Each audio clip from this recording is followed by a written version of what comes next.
This is a cardiac ultrasound. There was a lot of cool findings, which is why I wanted to make the video. This is your descending thoracic aorta, and this is definitely on the generous side. When you measure it, it's about 3.5 to 4 centimeters. This is definitely looking dilated.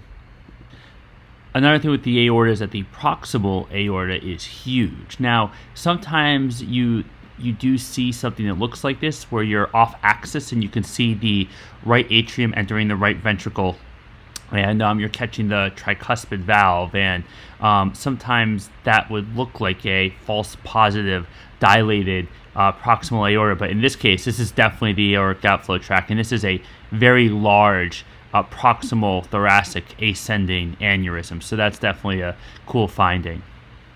Now, one of the questions was, is this tamponade? Now, there's definitely a pericardial effusion. There is no question whatsoever. There are a couple things that favor tamponade. First, the IVC is not collapsing. This is not a definitive way to say that there is tamponade. If the IVC is collapsing, then there's no chance it could be tamponade. The fact that it's dilated like this supports tamponade, but doesn't make it a slam dunk that that's definitely the case.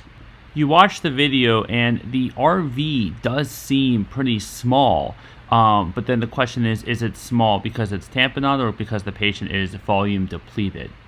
And so I think this clip is the best to try and answer if the RV is collapsing during diastole, right? Tamponade is when you can't fill the right side of the heart due to the collapse of the RV. And when you look at this, the RV really doesn't seem to be collapsing, at least in this clip.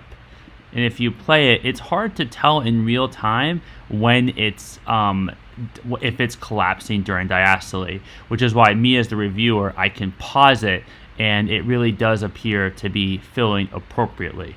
So is there tamponade? I'm not positive. There are some concerning findings. There's definitely a pretty large pericardial effusion. There's a pretty impressive ascending thoracic aneurysm. So really abnormal ultrasound. Hope this video helps. Let me know if you have any questions. Thanks for saving.